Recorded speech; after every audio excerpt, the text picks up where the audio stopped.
Lavdia i takon arkitektit suprem të gjithësisë dhe burimit të gjitha energjive. Falenderojmë atë që na pajisi me intelekt për të zbërthyer ligjet e tij në tokë dhe na hapi horizontet e mundësive, duke na urdhëruar të jemi më këmbës halif me kuptimin e plot të fjalës. Jo thjesht konsumator pasiv të nafakës, por generator të vlerave. Falënderimi i takon atij që nuk na la në amullin e padijes, por na bëri protagonist të jetës sonë, duke na dhënë sovranitetin për të zgjedhur mes plagështisë dhe veprimit. Atij që na dha mjetet dhe vizionin për ta transformuar tokën nga një hapësirë inerte në një kopsht mirësie. E falenderojmë Allahun që na bëri pjesë të këtij sistemi perfekt, ku çdo lëvizje e jona, çdo angazhim produktiv dhe çdo projekt që lë gjurmë regjistrohet si akt adhurimi në regjistrin e tij të pafund. Bekimet e Zotit qofshin mbi modelin ton universal, i cili na nxorrin nga izolimi i miteve dhe na ktheu drejt realitetit të punës, mbi familjen e tij të pastër, mbi shokët e tij besnik, ata që ishin avangarda e civilizimit ton dhe mbi të gjithë ata që ndjekin rrugën e tij, duke dëshmuar besimin me integritet dhe duke ruajtur dinjitetin e kësaj feje deri në ditën e kataklizmës.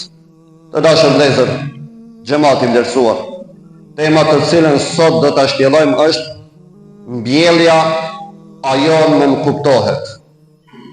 Në Kur'an njeriu i urdhërohet mëso, fal namazin, agjëro, jep zekatin, nëse ke mundësi kryeje haxhin, i urdhërohet të jetë i dëgjueshëm ndaj prindërve dhe të shërbejë atyre, të bëjë dhe të urdhërojë të mirën e tjerë.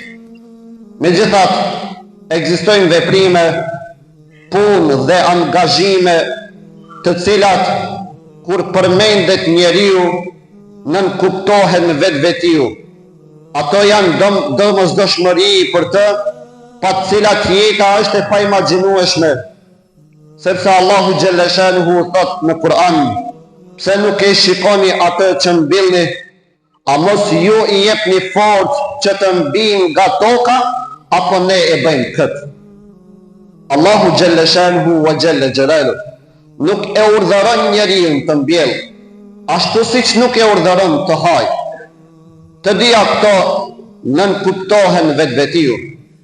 Ka njerëz mes nesh që e kuptojnë gabimisht rolin e tyre në jetë, e kuptojnë gabimisht marrëdhënien e tyre me krijuesin dhe e konceptojnë gabimisht nocionin e furnizimit pra nafakës dhe të kaderit të fatit.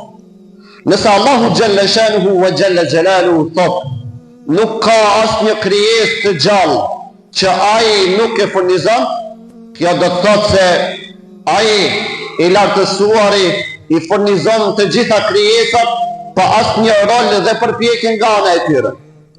Disa njerëz e kuptojnë gabimisht këtë ajet dhe si rrjedhoj e keq interpretojnë furnizimin dhe kaderin.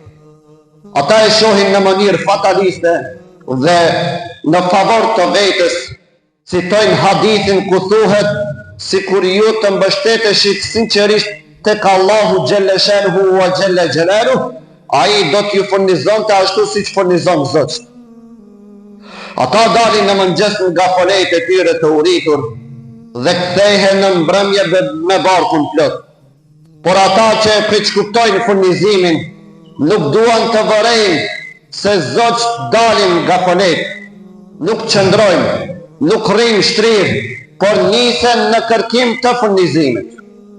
E njëjta kërkohet edhe prej nesh, të punojmë, të fitojmë, të dalim në kërkim të nafakës dhe këtë të mos e konsiderojmë as pak, më pak të rëndësishme se urdhra që Allahu xhalla shanuhu na i ka bërë obligim. Muhamedi sallallahu alaihi wasallam thot: varfëria është shumë afër kufrit. Kjo sepse i varfri është i varur nga tjerët, dhe nëse ai që e ushqen dhe kujdeset për të, i vendos kushte që të ndryshoj bindjen dhe sjelljen. ai mund të detyrohet ta bëjë këtë, sepse varfëria është shumë afër kufrit. Prandaj, për muslimanët është detyrim të punojnë, të kujdesen për furnizimin dhe të dalin në kërkim të tij, sepse çfarë e përshkruan më mirë këtë detyrim se kjo urtësi, ai që nuk han nga puna e kozmës së vet, nuk e ka as vendimin e vet. Prandaj, puna ashtu si namazi, agjërimi dhe zekjati, mbjellja dhe prodhimi i ushqimit janë ibadet, sepse e forcojnë besimtarin në çdo aspekt. Muhamedi alayhi salam thotë: besimtari i fortë është më i mirë dhe më i dashur tek Allahu xhalla shanuhu se besimtari i dobët. Kështu Muhamedi sallallahu alaihi wasallam i mësoi sahabët se puna dhe përpjekja për të siguruar veten dhe familjen janë xhihad. Ai mësoi ata dhe neve se ai që e punon tokën, ajo i përket atij. Ai na mësoi se as në sëmundje dhe as në udhtim nuk pushon obligimi i faljes së namazit. Po kështu, kur, madje edhe nëse do të ishte çasti para ardhjes së ditës së gjykimit, nuk pushon obligimi për të mbjellë dhe për të kultivuar, sepse kjo na sjell dobi në këtë botë dhe shpërblim në botën tjetër. Ja çfarë thotë pejgamberi sallallahu alaihi wasallam, transmetohet nga Xhabir radiallahu anhu se ai ka thënë: nuk ka asnjë musliman që mbjell një pemë e prej saj të hajë njeriu, e kjo të mos i llogaritet si sadaka, dhe ajo që vidhet prej saj i llogaritet si sadaka, dhe ajo që han kafshët i llogaritet si sadaka, dhe çdo gjë që hahet prej saj, madje edhe ajo që prishet apo kalbet, i llogaritet si sadaka.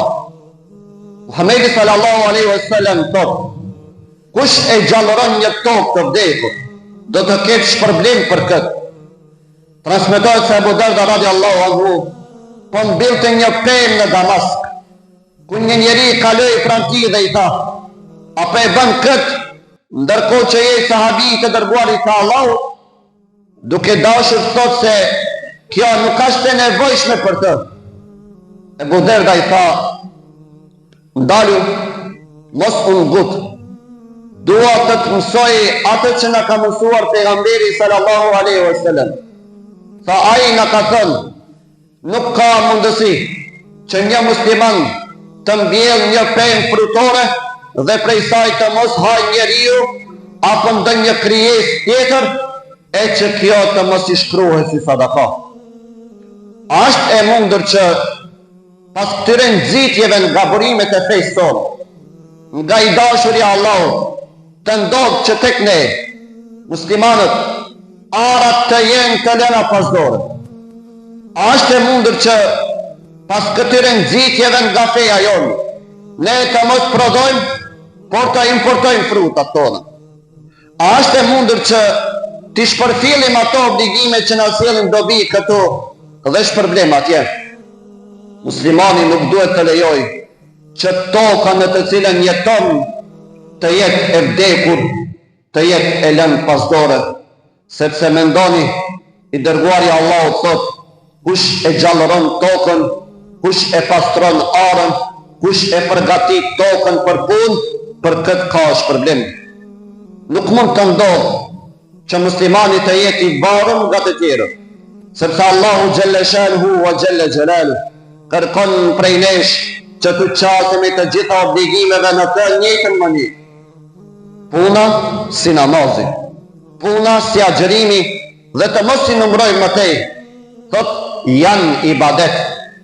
Prandaj, pas këtij ibadeti që e bëjmë tani në xhami, ne mund të vazhdojmë të bëjmë ibadet duke mbjellë, duke kultivuar, duke pastruar tokën dhe kështu ta forcojmë dhe ta pasurojmë veten si në këtë botë, ashtu edhe në botën tjetër. O Allah i lartësuar, më ndihmo të jemi musliman të vërtet. Amin. Wa akhiru da'wana wa alhamdulillahi rabbil alamin.